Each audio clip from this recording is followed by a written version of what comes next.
नमस्कार बच्चों।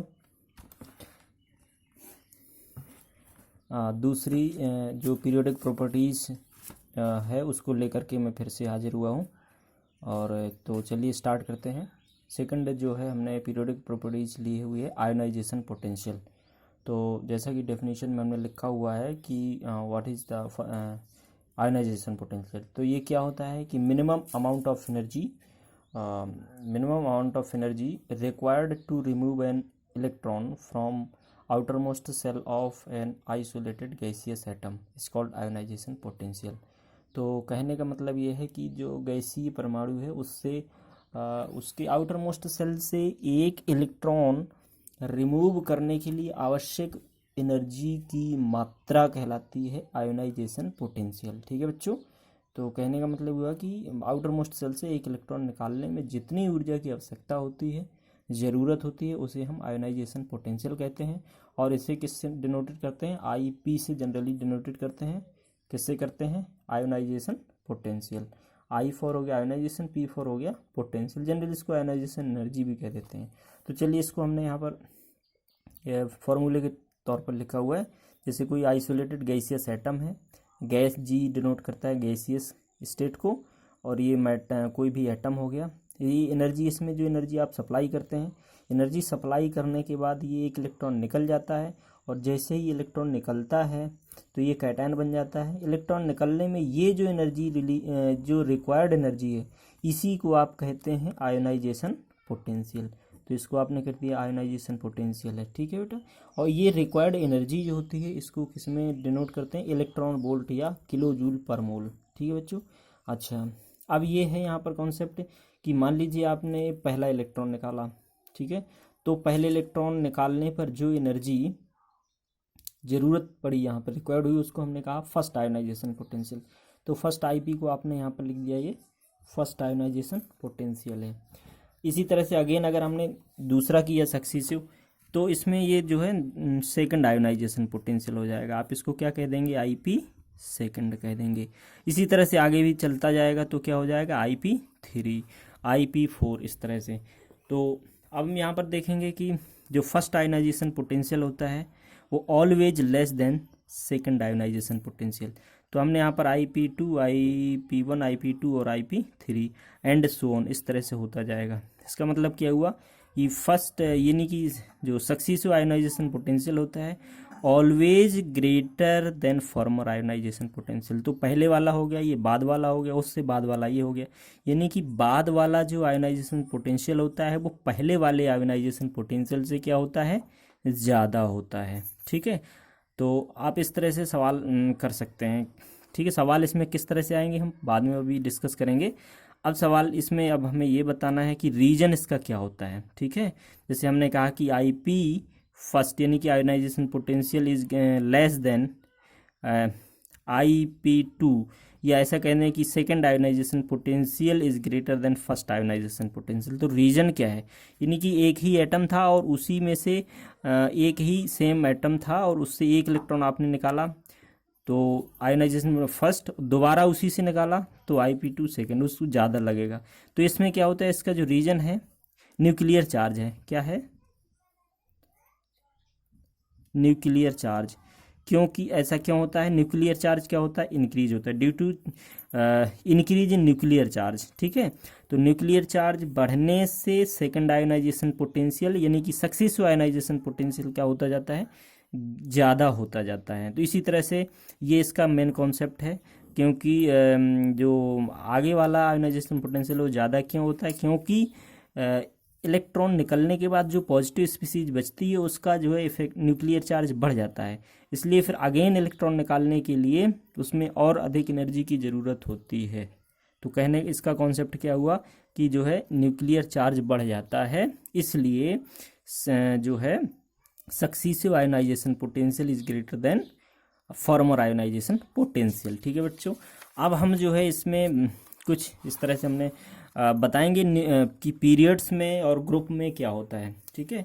ये जो आप फिगर देख रहे हो, इस फिगर को हम बाद में डिस्कस करेंगे। पहले हम कुछ पॉइंट्स बता देते हैं कि जो पीरियड या ग्रुप में घटता बढ़ता किस तरह से है।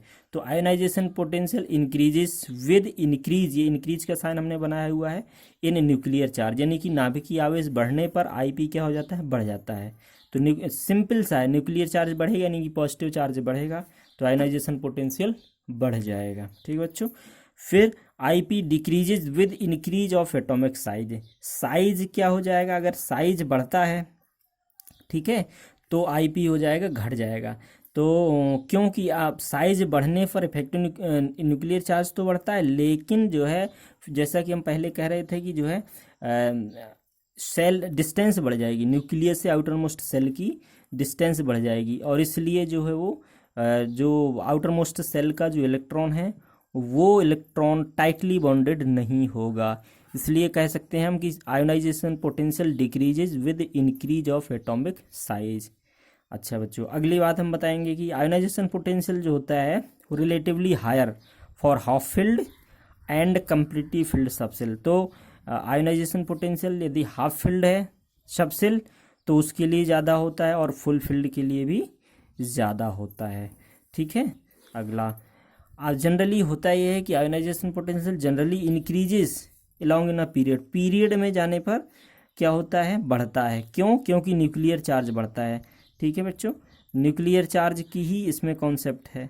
चलिए अगला बताएंगे कि आयोनाइजेशन पोटेंशियल जो है, अब देखिए ये जो हमने अभी बताया था ये पीरियड्स में बताया था, यानी कि पीरियड में लेफ्ट टू राइट जाने पर न्यूक्लियर ये आईपी यानी कि आयोनाइजेशन पोटेंशियल बढ़ता है। क्यों बढ़ता है? क्योंकि न्यूक्लियर चार्ज बढ़ता है, इसलिए। अब बात करते हैं ग्रुप की। तो ग्रुप में क्या होता है, हमने यहाँ पर लिखा है डिक्रीज होता है। क्या होता है, ये साइन हमने बनाया हुआ, जहाँ नीचे को साइन होगा तो उसको आप समझेंगे कि ये चीज़ घट रही है, और यहाँ पर क्या है कि ये चीज़ बढ़ रही है। तो हम यहाँ बता रहे थे इस पॉइंट में कि आयोनाइजेशन पोटेंशियल डिक्रीज होता है on moving down the group, group में समूह में नीचे की ओर आने पर क्या होता है, घटता है। क्यों? क्योंकि एटम का साइज क्या होता है, साइज बढ़ता है। तो ये कॉन्सेप्ट हो गया। ठीक है बच्चों। अब हम यहाँ पर ये जो फिगर हमने बनाया हुआ है, इस फिगर में हमने क्या है कि आवर्त जो है, ये देखो variation of first ionization potential of the second period, second periods का जो हमने ग्राफ लिया हुआ है कि जैसे lithium, beryllium, boron, carbon, nitrogen, oxygen, fluorine और नियॉन। तो यहाँ पर हमने जो एटॉमिक नंबर लिखे हुए हैं एलिमेंट्स के, और यहाँ पर जो है आयोनाइजेशन पोटेंशियल लिखा हुआ है कि ये कितने जो है किलो जूल पर मोल में है, ये किलो जूल पर मोल में है। ये आयोनाइजेशन पोटेंशियल जो लिखा हुआ है ये किलो जूल पर मोल में लिखा हुआ है। तो इस सेकंड पीरियड में हम देखेंगे कि किस तरह से, जैसे आपने देखा लिथियम है, लिथियम का है 520.3 किलो जूल पर मोल है लिथियम का एक इलेक्ट्रॉन निकालने पर, और बेरिलियम पे देखो बढ़ जाता है, यानी कि आप पीरियड में लेफ्ट टू राइट जा रहे हैं, बढ़ गया ये। ठीक है। तो इस तरह से जैसे हमने यहाँ पर, और फिर बेरिलियम से बोरॉन पर आने पर घट जाता है। तो देखिए यहाँ से यहाँ तक जाने पर बढ़ा, तो ये तो बढ़ना हो गया, और इसके बाद घट जाता है। फिर इसके बाद जो है बोरॉन से कार्बन तक बढ़ता है, फिर नाइट्रोजन तक, फिर आगे बढ़ता है, नाइट्रोजन से ऑक्सीजन में फिर घट जाता है, और फिर जो है ऑक्सीजन से फ्लोरीन में बढ़ता है, फिर आगे को बढ़ता चला जाता है। ठीक है बच्चों। तो अब देखिए इसमें क्या कारण है। ये जो आयोनाइजेशन पोटेंशियल बढ़ता है तो आपको न्यूक्लियर चार्ज का कॉन्सेप्ट याद रखना है। ठीक है। जैसा कि हमने एटॉमिक रेडियस और एटॉमिक साइज में बताया था, आयनिक रेडियस और एटॉमिक रेडियस के कॉन्सेप्ट में बताया था, वही चीज़ यहाँ पर है। तो देखिए आपने यहाँ देखेंगे कि बेरिलियम लिथियम से कहाँ तक, फिगर को देखेंगे आप तो लिथियम से बेरिलियम तक बढ़ता है। कहाँ से? लिथियम टू बेरिलियम, क्योंकि आयोनाइजेशन पोटेंशियल इंक्रीजेज होता है। क्यों इंक्रीज होता है? Due to increase in effective nuclear charge. क्यों होता है? Due to increase. अब हम यहाँ पर साइन ड्यू टू इंक्रीज का साइन लगा देते हैं, due to increase in nuclear charge. Nuclear charge बढ़ने से ये आईपी बढ़ जाता है। अच्छा, बेरिलियम टू बोरॉन में क्या होता है? डिक्रीज होता है। जैसा कि आप देखिए डिक्रीज हुआ है ओवरऑल, यहाँ ओवरऑल की बात नहीं कर रहे हैं कि बेरिलियम टू बोरॉन। तो ऐसा क्यों हुआ है? क्योंकि जो है ये रीजन, इसमें फील्ड सबसेल की बात है। क्योंकि जो बेरिलियम है, बेरिलियम में जैसे आप यहाँ देख रहे हैं बेरिलियम में से बोरॉन में घटा, तो क्यों घटा? क्योंकि जो इसका जो है ये जो सबसेल था वो फुल फिल्ड था। ठीक है। 2s ऑर्बिटल में जो है इसके इलेक्ट्रॉन्स कंप्लीटली फिल्ड थे, इसलिए। ठीक है, जैसे कि हमने यहाँ पर बताया है कि जो है ये पॉइंट आपको ध्यान रखना है कि ionization potential relatively higher for half filled and completely filled sub shell. तो यहाँ पर जो है बेरिलियम के लिए इसलिए अधिक होगा, बोरोन के लिए कम होगा। ठीक है, इसी तरह से boron to carbon to nitrogen, ये क्या होता है, आईपी इंक्रीज होता है due to increase in nuclear charge. ठीक है, बिल्कुल सिंपल है। फिर नाइट्रोजन टू ऑक्सीजन डिक्रीज होता है, क्यों डिक्रीज होता है, क्योंकि यहाँ पर due to half filled subshell, half filled किसके हैं, ये नाइट्रोजन के हाफ फील्ड हैं, तो ज़्यादा स्टेबल होंगे, इसलिए नाइट्रोजन का अधिक होगा, ऑक्सीजन का जो है आयोनाइजेशन पोटेंशियल कम होगा। ठीक है, ये और कॉन्सेप्ट ये बेरिलियम टू बोरोन और नाइट्रोजन टू ऑक्सीजन ये सेम हो जाएगा। उसी तरह से अब नेक्स्ट में देखिए ऑक्सीजन फ्लोरीन टू नियॉन, ये जो है इंक्रीज होता है due to increase in nuclear charge. तो ये कॉन्सेप्ट है इसका आयोनाइजेशन पोटेंशियल का बच्चों। और अब ये है कि सवाल किस तरह से आएंगे, सवाल इस तरह से जैसे मैंने यहाँ पर लिखा हुआ है कि successive IP are always greater than former IP, यानी कि जो आगे वाला होता है आयोनाइजेशन पोटेंशियल वो पहले वाले से अधिक क्यों होता है।